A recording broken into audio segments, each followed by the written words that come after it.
Welcome back to the Yeah No Yeah podcast.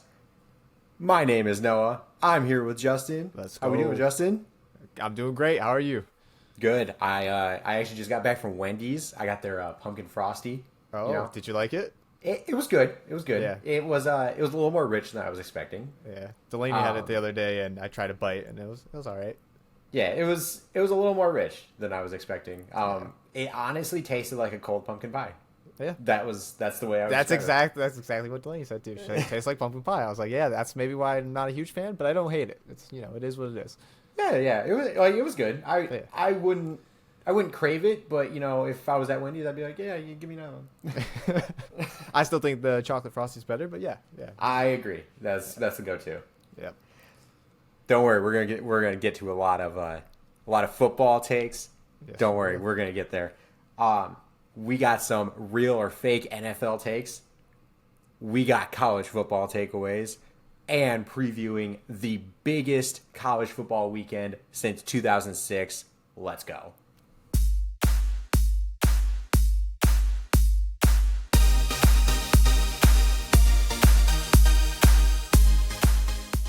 All right, first we got to get into some NFL takes. We had a big weekend for the NFL.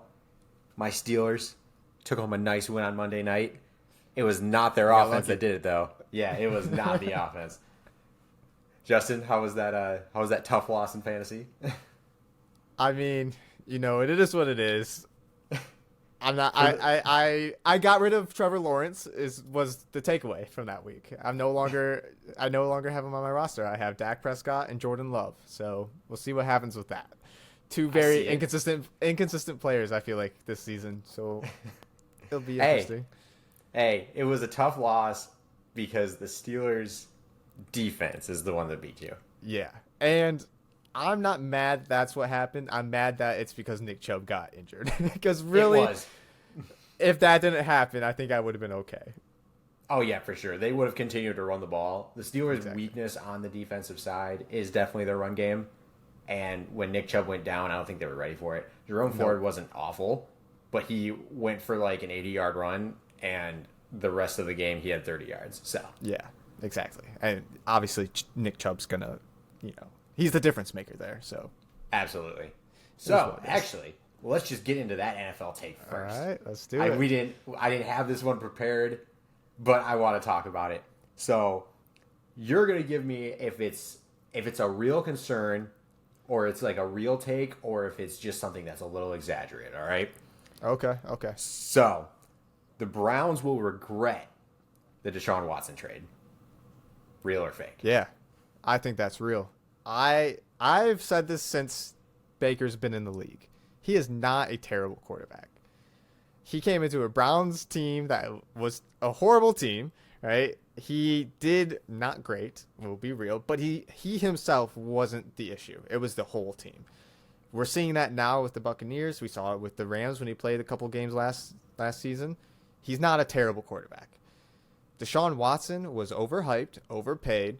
I do think he's a good quarterback, but it's kind of like where the Lions were a few years ago with Matt Stafford. Matt Stafford was a good quarterback, but they weren't winning, and I don't think the Browns are going to win with Deshaun Watson.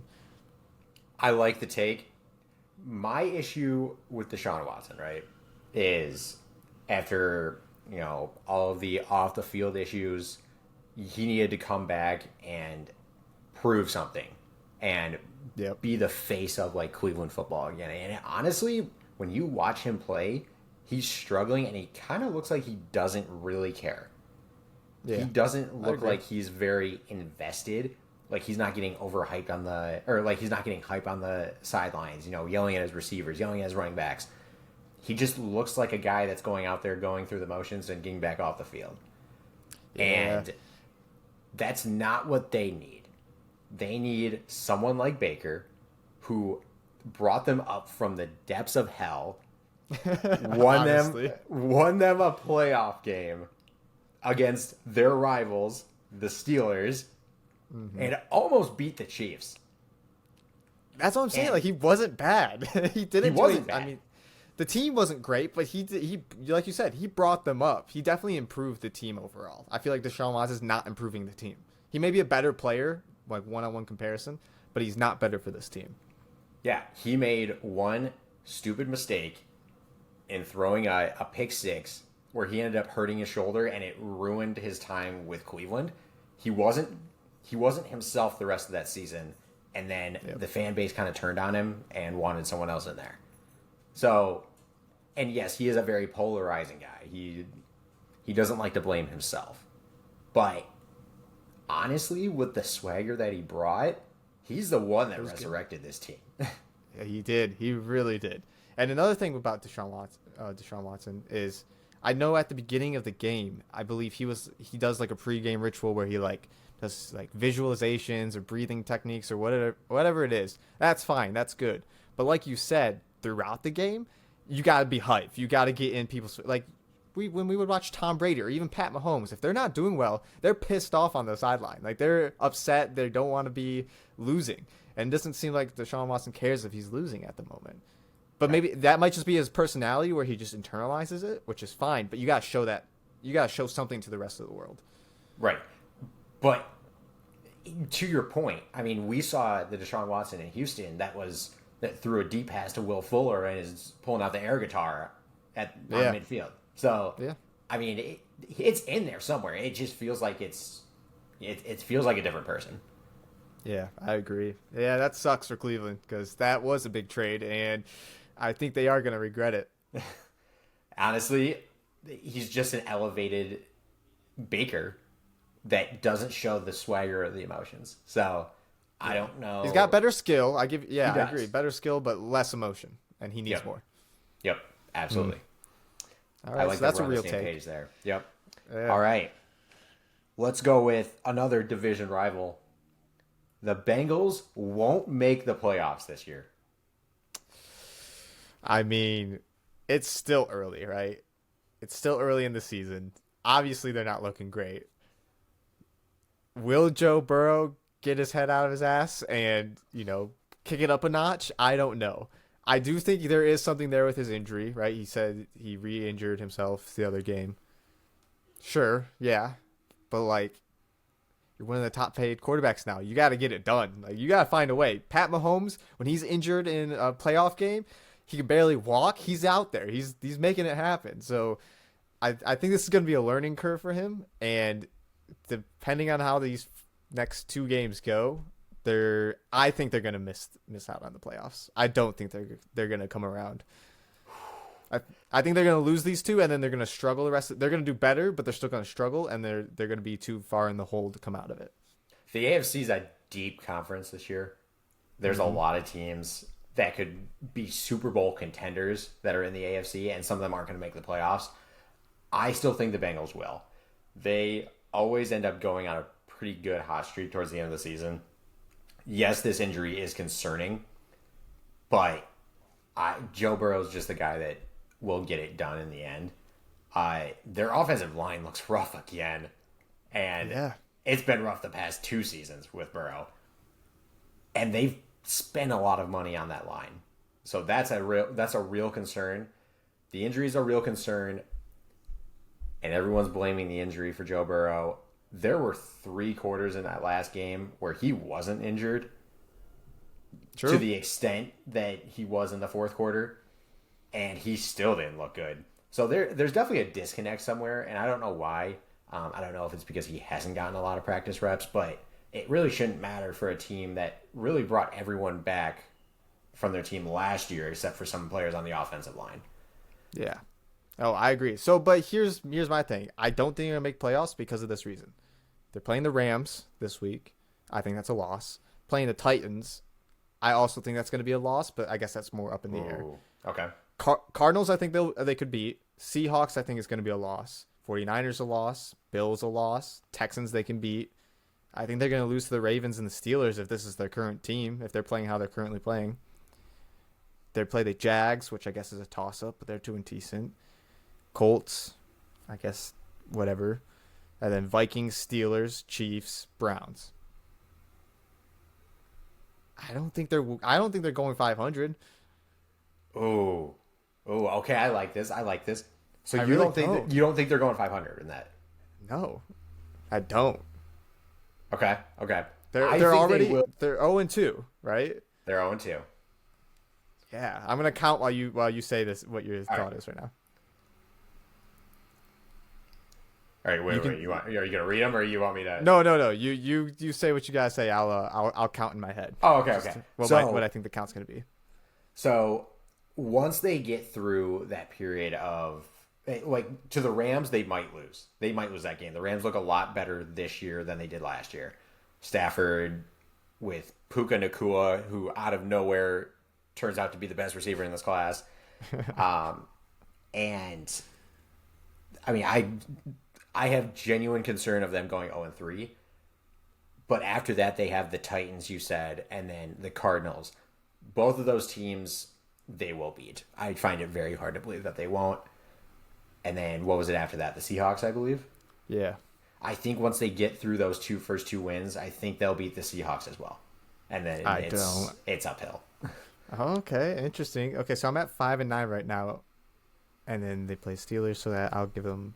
I'm saying they're gonna split against the Steelers, so 6-9. Yeah. They're gonna lose to the Chiefs, 6-10, and then they're gonna lose to the Browns. I think that's 6-11. No. Okay. Well, we'll revisit this. We'll revisit this after this Monday night. I also think they're gonna lose to the Titans and lose to the Seahawks. So if you take those two, they're 8-9, I guess. With another game against Cleveland. It could come down to that last game. It might. It could. Okay. But still, I don't think they're a playoff team. Like you said, the AFC's deep, and I don't think they're going to beat the teams they need to beat. Or they're going to split, and they can't do that. They need to win all those games. Okay. All right. I think they'll make playoffs, and I think they'll figure it out. I don't think it's going to be a deep playoff run like it has been. Yeah. I think they need to figure their offensive line out. It's a real concern. 100%. They need to protect Joe. All right. Let's move on to a guy that you mentioned in here, Patrick Mahomes. But it's actually the other side of the line. Will the Chiefs have a top 5 defense at the end of the year? I think it'll be close. That's the issue. Is it's going to be right on the edge. I don't think they're a bad defense. I think Chris Jones sitting out that first week obviously did not help them. And him coming back, he even said he regretted he wished he would have been able to play and they would have figured it out against the Lions. He thinks that may have been a difference maker. And I agree. I think it would have helped a ton. That top 5, I'm trying to think of other defenses that are up there right now. You got Dallas. Mm-hmm. Eagles. I guess the Jets are up there. Eagles, Jets, 49ers, Yep. Steelers. Is up there. What's tough is the Patriots. I feel like the Patriots, when their offense does all right, their defense can pull it together and be a top 5 defense. It's just their offense doesn't always do all right, and they're on the field a lot. Yeah. Although so far it's been better this season, so I think they'll be up there. I can never count the Patriots out as being a top 10, top 5 defense. So even just like that, we got our top 5. So I think the Chiefs will be up there. I don't know if they're an elite team, but they're definitely one that you don't want to be playing against. I think this is the Chiefs' best defense that they've had since Patrick Mahomes came to the team. Although that really doesn't I could see that much because their defense hasn't been what they've prioritized in the past. But because when you have Pat Mahomes throwing 50 touchdowns in a season, you really don't need to have a great defense. But I don't think it'll be top 5. It will for sure be top 10. Yeah. I think that's a good spot for them to be.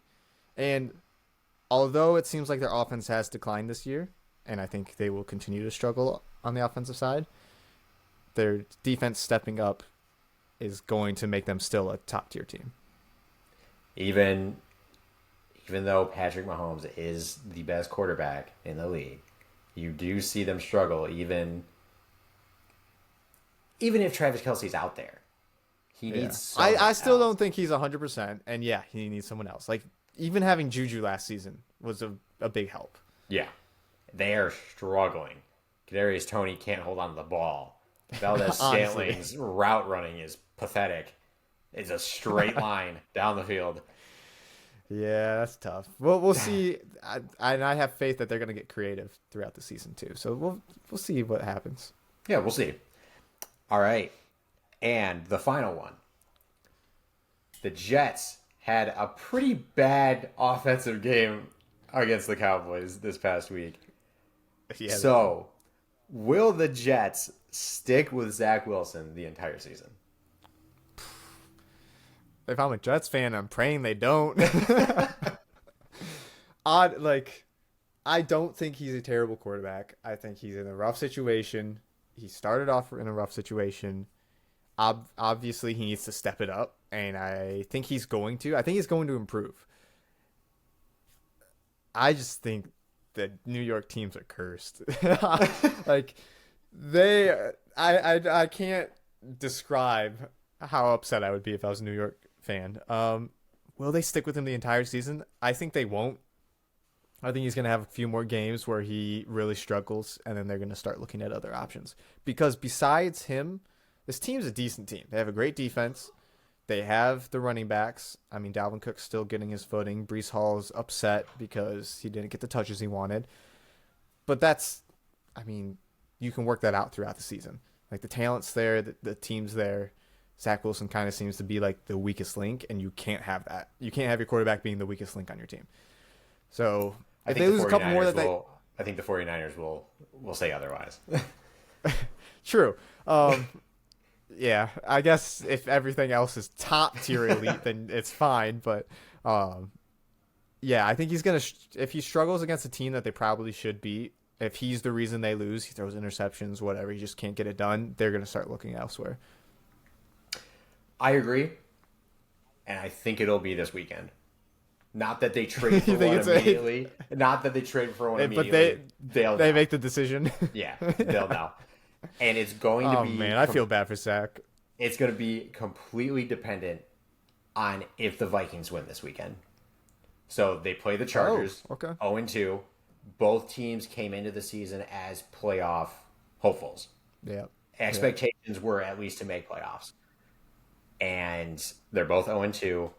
I think the Chargers are a better team overall. Their coaching sucks, but I think they're going to be desperate enough where they go into Minneapolis and they get a win. And I think Minneapolis looks at the season and says, "Okay, we're 0-3. Even though the NFC is a weaker division, right? They need to rebuild. It's time. Kirk Cousins is getting older. Kirk Cousins is not going to be the quarterback for the rebuild, and they will trade him to the Jets." Okay, that would be interesting. I think he would actually do very decent on the Jets. I think he would too. And here's the other thing. The Jets' offensive line, besides their quarterback, is their weakest point on their whole team. Yes. Yep. Kirk Cousins has dealt with a bad offensive line his entire career. True. When he was with the DC teams, when he came over to Minneapolis, his offensive line has never been good. And he has had to adapt and learn and play with a bad offensive line, and he has. And he can do that again with the Jets. I don't mind that at all. I would be excited to see that because at the end of the day, I think Kirk Cousins is a good guy and he's a decent quarterback, and that would be a good spot for him. And maybe he gets some success that he's not getting with the Vikings. So I'd like that. I'd like to see that happen. I agree. It's just if he could take the New York Lights. Yeah. He is a laid-back person. He is. He is a small-town type of guy. So I don't know if Minneapolis will want to get rid of him this early. I don't know. I think that they would be willing to if they started 0-3. I mean, if you start 0-3, your percentage to like make the playoffs is like, I think like 5% from previous history. So okay. So, but you think the Bengals are going to make it? Yeah. They'll be the one that they're within that 5%. All right, that's fair. Oh, all right. Let's move on to some college football takeaways from this past week. We had a pretty light week in terms of upsets, but it didn't take away from some thrilling games with some games that probably shouldn't have been that way. We saw some upsets. We saw Tennessee lose big to Florida. Go Gators. Go Gators. Let's go. We saw Bama struggle down in South Florida. And we saw Florida State almost lose to Boston College, who I think everyone agrees is one of the worst Power 5 teams in the sport right now. Clearly, they're looking ahead to Clemson. So let's start there. All right, let's do it. They didn't do bad in this game. I think it was 31-14 going into the fourth quarter. It looked like a, run-of-the-mill game. They struggled a little early scoring the ball, but I don't think anybody was concerned until Florida State got their second touchdown in the fourth quarter and made it a 31-29 game. Yeah. And then the alarm bells started going off. But this just was a weird game. Keon Coleman didn't have any receptions, and I was talking about him as a first round wide receiver. Yeah, that's weird. It's just interesting because he almost dropped the punt. It almost came back and hit him, and Boston College would have had it on the 30 with like 2 minutes left to go in the game, and they would have taken the lead. That's crazy. That's crazy to say out loud. It's a game of inches, and they got lucky. That's true. They're clearly looking ahead for this Clemson game. And, I don't mind it, but you got to make sure you win your games. Yeah, honestly. If you're that confident where you're looking ahead, you got to put it away. That's a given in sports, right? If you think you're playing a freebie, getting a cupcake game, got to make sure you demolish, right? Especially in this day and age where how you win is just as important as winning. I agree. So, for example, Notre Dame. I mean, they didn't absolutely crush Central like I think everyone expected them to, but they had a decent win. Yeah. And I think we can all say that they are also looking ahead towards Ohio State this weekend. 100%. So that's the difference there is you got to make sure that you at least prepare a little bit for your opponent for the week. Yeah. And maybe we're just underrating Boston College. Maybe they're a sleeper pick, Maybe. Oh God.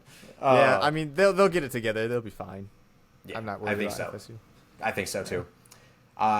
We'll talk about that Florida State Clemson game. Actually, no, we won't. I lied. That's right. That was not one of the ranked games that we have this weekend. All right, no worries. Which is shocking. But let's move on to another one I mentioned already. Bama struggled down in South Florida. They got the win ultimately. Their defense pulled through, only allowing 3 points. But it was a struggle getting there. A 17-3 win down in South Florida when they were 34-point favorites. Yeah, it's an ugly look. That's tough. And, I mean, we've said it since game one. Jalen Milroe is just not looking like he should be the quarterback for the team. I don't know why they're not moving on from him. I don't think they can. Tyler Buckner came into this game and looked worse. I guess, but it's one thing to know you're the starter and be prepared for it, and then to come in off the bench. Like that's a whole different vibe. So maybe he just needs to start. Maybe he needs the confidence and the knowledge that he's coming in top dog. I don't know. Maybe. I feel like you still got to switch it up somehow. Yeah, I mean they look pretty bad right now. They're going with Milroe again, and I think they're going to have a little bit of a better energy here in Tuscaloosa against Lane Kiffin after he's made comments already about how he can read the defensive mind right now. Okay, all right. Let's see it in the game, but because this is what he does every year, and he always ends up losing. So yep. But I can't deny that there's definitely some struggles with the quarterback room there, and I think it's just they just don't have a good quarterback. Like it's plain and simple. Yeah, it's an off season for them, and it makes me wonder for next season who's coming. Right, they're going to be starting to put out the feelers. They're going to start trying to find out who is a top tier quarterback that's not getting the time they deserve at another school right now, and then obviously they're going to be looking to sign someone. We'll see what happens. And I say sign, but give a scholarship. Yep. Whatever we call it nowadays. Yeah, it'll be interesting. They need a top tier. I don't think they're going to get a freshman coming out of high school that'll fulfill their needs. But I can't imagine. I at this moment I don't know who's going to come in for them. It's going to be an interesting year because I'm not sold that Arch Manning is going to be Texas's next quarterback. Really? From what I've heard, I can't remember his name off the top of my head. Okay. But the other guy who's in the Texas quarterback room besides Quinn Ewers has been doing very well. The thing is, if Texas commits to that, they have to know he's going to leave. Yeah, 100%. Which it's concerning. It is concerning. I mean, if I'm Arch Manning, right, I'm going to a school that'll play me. If I'm Alabama, I want that. I want Arch Manning on our team. Why would they not want to keep Arch Manning? Why would they start someone over Arch? I guess if he's playing better, he's playing better, but still, just the publicity of it. And you got to imagine he's not a bad quarterback. He did amazing in high school. He's learning right now. Like, what are we doing? That'll be a wild storyline if that happens. I'm excited now. The offseason already begins for Bama. Yes. We're already talking about it, and they haven't even lost a second game yet. Yeah, that's true. All right, let's talk about last team here, Ohio State. Boo, boo. They're figuring it out at the right time. They killed Western Kentucky, which I thought was going to be a little bit of a better game because Western Kentucky has a quarterback that has been in the system for, this is his 6th year, I think, because of COVID eligibility. And yeah, he's a good quarterback. So I thought they'd be able to score a little more on that Ohio State defense. But Ohio State's defense looks legit. Yeah, they look solid. I mean, 63-10, beat the brakes off them. But yeah, they look legit. Kyle McCord looks pretty good. 300 yards, 3 touchdowns. A lot of people were concerned about him at the beginning of the season. He's getting it done. Again, it's Western Kentucky, though, so how much value are we putting into this game? But, I mean, they're winning. That's all that matters right now. 3-0, and if they continue this, they'll be top 4 for sure. I can't imagine they drop off. I agree. So let's roll into some college picks because that's one of our games. That's going to be our last game since it's on game day this week. Real quick, let's give an update of how we did. Let's do it. I always forget this part, No, you're good. I think we both went 3-2, right? 3-2, yep. Okay, so my total is now at 11-9, and yours is at 12-8. One better than that. I gotta catch up. It's one game though. It's one game swivel. That is very true. All right, so we also have 2 new members that made their picks last week. So we had, let me pull it up. So last week, we're just gonna go down the list now. So I had Penn State over 15.5. That was a win. LSU -10, which was a win. Missouri +5.5, which was a huge win for me. I missed on the Minnesota call and Colorado covering the 23.5. So 3-2. Justin hit on the Penn State 15.5. LSU -10. Missed on the Kansas State 5.5. But hit on North Carolina covering 6.5 points. And missed on the Colorado. Yeah, that's tough. It was the hype going into the game. I didn't have them picked originally. I know you didn't. You had Colorado State, and I talked you into it. We would be tied as a record right now. It's fine. I believed, and they let me down, so that's fine. We had Nick pick Penn State -15.5, which was a win. LSU -10, which was a win. Missed on the Kansas State. Missed on the Minnesota. And missed on Colorado, so he went 2-3 last week. Yikes. And finally, we had Josh hit on Penn State, miss on Mississippi State, miss on Kansas State, miss on Minnesota, and missed on Colorado. It was a rough week for Josh. Yeah, they're getting used to it. This is their first week. I know we struggled. We struggled like that at the beginning too. That's true. That is true. They'll get there. They'll get there. So let's move on to this week. So first up, we have Colorado Number 19, Colorado. Dropping one spot. Yes. Going against number 10, Oregon. Oregon is a 21-point favorite. Who do you have this week? I'm going Colorado. I think they'll be within the. I'm not saying they're going to win. I'm saying they're going to be within the 21. I still think Oregon's going to win. This is such a good line because if it was under 3 touchdowns, I think I would have picked Oregon. But that 21 line is just right there. on the. It's right on the verge. It's been bouncing between as well. This is just when we got it at 21. I think I'm going with you. I think I'm going Colorado. I think they're gonna. It might not be a close game, but they'll be within 3 touchdowns, right? Or at 3 touchdowns. Yep. It's just a lot of points to give them, especially with how good they've looked. Exactly. Oh man. All right. And from the other side, we have Josh picking Oregon covering the 21. And we have Nick on the bandwagon with us, Coach Prime covering the 21. Love that. Love that. All right, next up, we have number 22, UCLA, going to number 11, Utah. Utah is a 4.5-point favorite at home. Cam Rising's expected to play in this game. Who you got?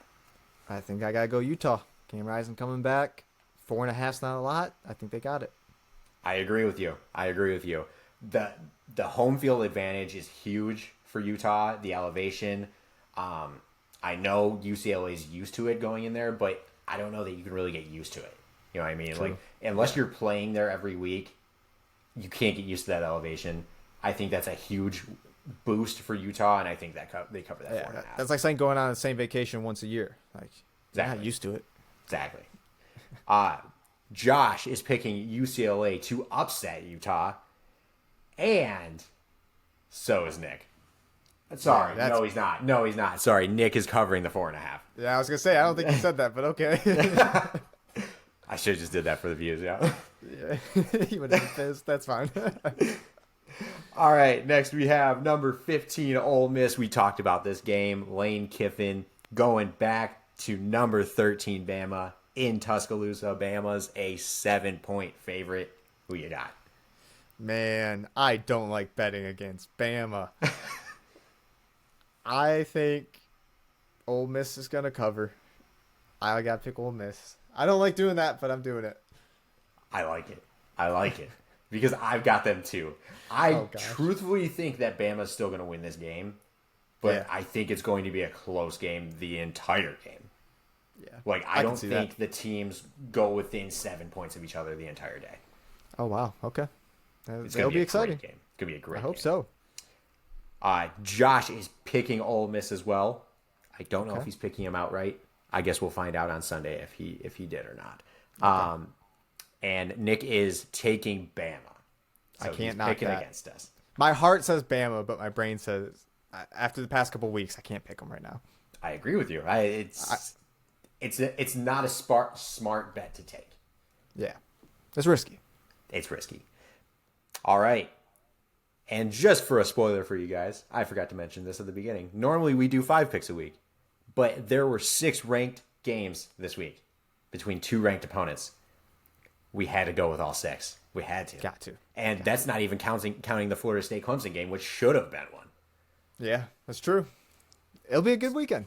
It's going to be a great weekend. Like I said, best weekend since 2006, most ranked games since 2006. Wow, that's impressive. I know.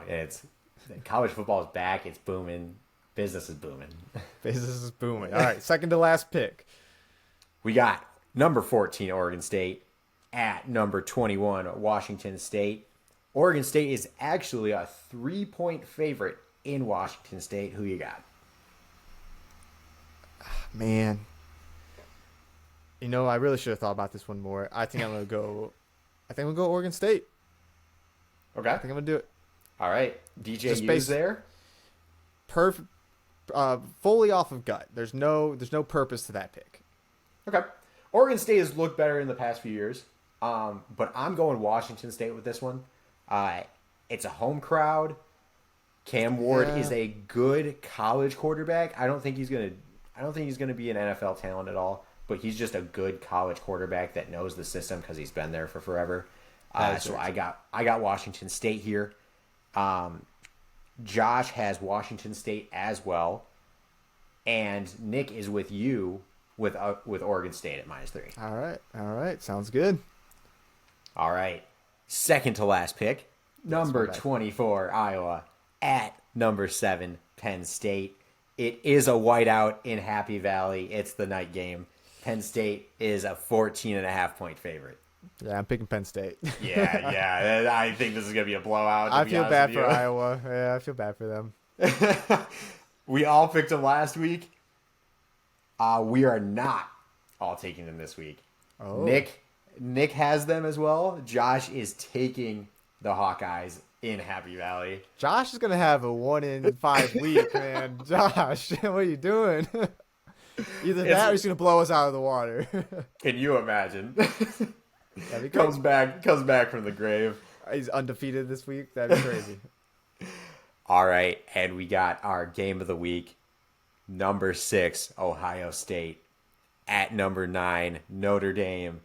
Ohio State is a 3.5-point favorite.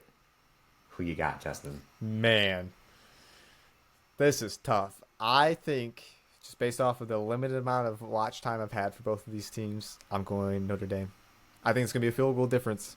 That 3.5 really does it for me. Yes, it does. I see that 3.5 is perfect because I think if Ohio State wins, it's going to be a 3-point victory. Yeah. Like it's going to be a close game. They're going to keep it close. I also have Notre Dame here. I think this is a big win for the program. I think they win outright. Oh, wow. Okay.